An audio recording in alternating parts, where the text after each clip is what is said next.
আটকে দিল। দেখুন তো কি কাণ্ড। আমি আসলে আসতে চাইনি, মানে ছুটকি জোর করলো তাই। বাড়িটা তো আপনার নিজের বাড়ি, যেখানে ইচ্ছে আসতে পারেন। এত কিন্তু কিন্তু করার কি আছে? হ্যাঁ, আমি শুনছিলাম যে আজকের রাতে নাকি স্বামী স্ত্রী একে অপরের মুখ দেখে না। এই যে কি যেন একটা হয় কাল রাত্রি, তো সেটাই আর কি। মানে বাড়ির লোক যদি দেখতে পায় তো কি ভাববে বলুন তো? এমনিতেই তো অশান্তির শেষ নেই, তার উপর মাঝে মাঝে ছুটকিটা এমন ছেলে মানুষে করে বসে না, খুব রাগ হয়, বিরক্তিকর। ও তো ছেলে মানুষই। আর কাল রাত্রি মানার মতন বিয়ে তো আমাদের হয়নি। আপনিও তো নিয়ম কানুন নিয়ে মাথা ঘামাচ্ছেন কেন? তা ঠিক, কিন্তু বাড়ির লোক তো সেটা মানবে না। ইচ্ছে ঘুমিয়ে পড়েছে? হ্যাঁ, পড়েছে। আমি ভাবছিলাম যে বলবো আপনাকে, ইচ্ছেকে যদি একবার ডাক্তারের কাছে নিয়ে যাওয়া হয়। মানে বিয়ের শোরগোলের মধ্যে ওর তো খুব অনিয়ম হলো।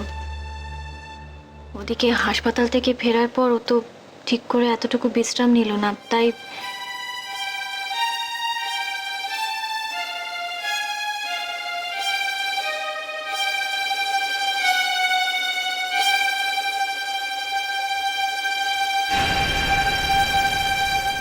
কি ব্যাপার ছুটকি? এখানে কি করছিস তুই? কিছু না তো। দরজাটা খোল।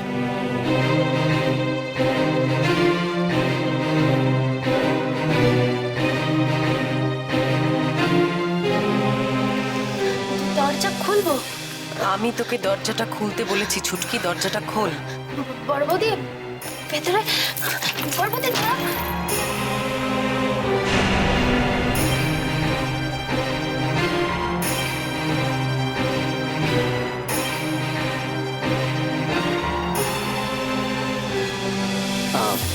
বড় বৌদি, আমি তোমাকে সব বুঝেই বলছি, শোনো।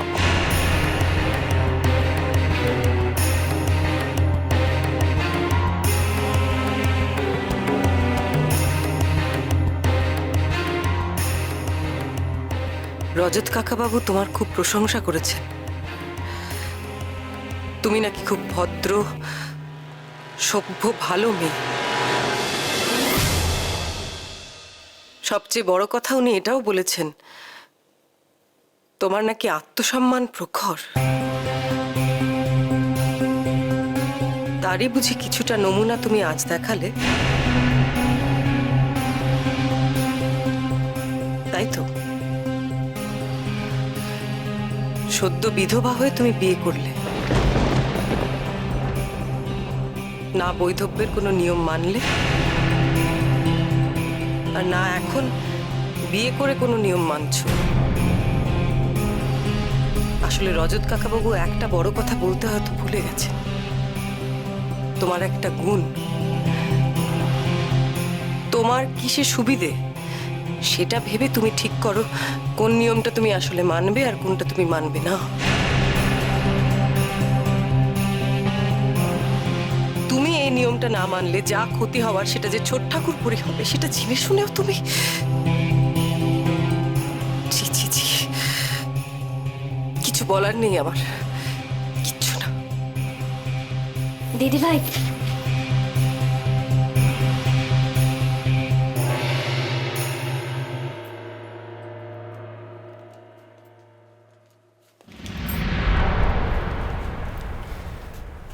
আপনার সঙ্গে আমার কিছু কথা ছিল। ছুটকি, তুমি ঘরে যাও।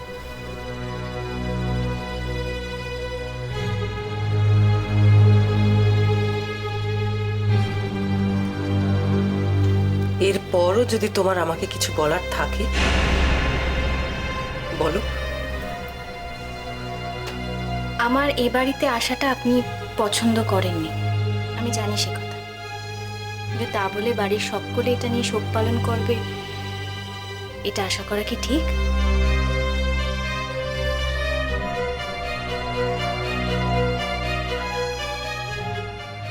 ইন্দু তাহলে ঠিকই বলে।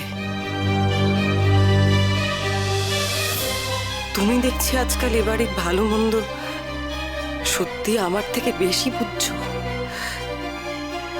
নিজের অধিকার বুঝে নিচ্ছ তুমি। আপনি কি ভাবছেন সেটা বড় কথা না। আমি জানি এ বাড়িতে আমার কতটুকু অধিকার।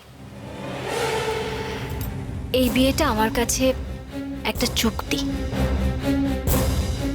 একটা ব্যবস্থা। শুধু ইচ্ছের জন্য। না আমি এই বাড়ির অধিকার চাই, না এই পরিবার। আর আপনি আপনি তো এ বাড়ির যোগ্য বড় বউ, শুধু নামেই নয়, বাস্তবে। তাই আপনার সঙ্গে কোনো প্রতিযোগিতায় আমি কখনোই নামতে চাই না। আমার সঙ্গে প্রতিযোগিতায় তুমি? হ্যাঁ, আমি যদি নিজে থেকে পিছিয়ে না আসতাম তাহলে তো সেই সুযোগ আমারও ছিল। আমার সঙ্গে সৌরভবাবুর যাই সম্পর্ক হোক না কেন, বাবা তো আমাদের বিয়েটা দিয়ে আমাকে এই বাড়ির যোগ্য সম্মানটুকু দিয়েছে।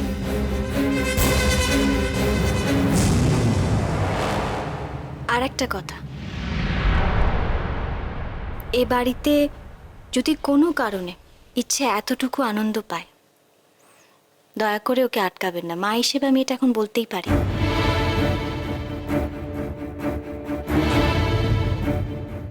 ও তাতে কষ্ট পাবে। আমার আর সৌরভবাবুর মধ্যে স্বামী স্ত্রীর সম্পর্ক নাই থাকতে পারে, কিন্তু আমাদের দুজনকেই একসাথেই আস্তরণটা পড়ে লড়াইতে নামতে হয়েছে। আপনি তো আমাদের গুরুজন, আশীর্বাদ করবেন ইচ্ছের জীবনের যুদ্ধে যেন আমরা দুজনেই জিততে পারি।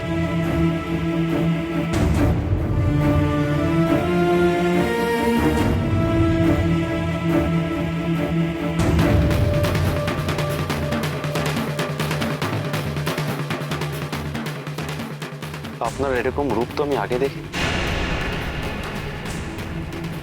যেন চিনতেই পারছি না আপনাকে। কতটা চেনেন আপনি আমাকে?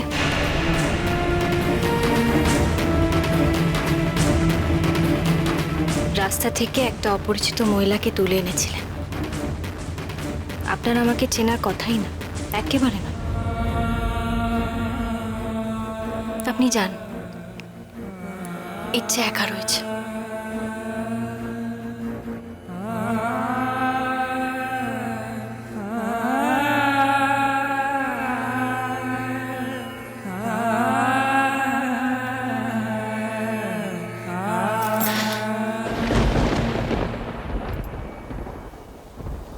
কেন এত ভুলের মধ্যে আমায় টেনে আনলে ঠাকুর? কেন?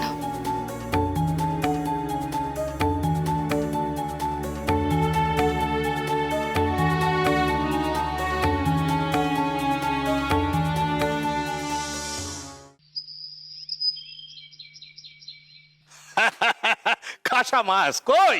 বাড়ি সব কই? বেরি থেকে আজকে একটা ভালো মাছ পাঠাইতে গেছিলাম। আইসা দেখো কেমন মাছ খান, দেখো দেখো দেখো। আরে ছোট বৌমা কই? এই, এই তো ছোট বৌমা, দেখো দেখো মাছ খান দেখো। আজ কিন্তু তোমার পরীক্ষা নেবো আমি, হ্যাঁ? 100 পাই তুইব। তুমি হইলে গিয়া মৈত্র বাড়ির ছোট বউ, যেমন তেমন তো না। বংশী, আগে বাবুর হাত থেকে মাছটা নিয়ে রান্নাঘরে রাখো। ঠিক আছে। আর কি রান্না হবে না হবে বড় বৌমাকে জিজ্ঞেস করো। আচ্ছা, বড় বৌমা কেন? অগেননি আজ তো ছোট বৌমার বউ আথাই তো রাখবো। বাবা, কি দরকার বলো তো? হ্যাঁ, এত সব নিয়ম কানুন পালন করার কি দরকার আছে? নানো লাগলো চোখে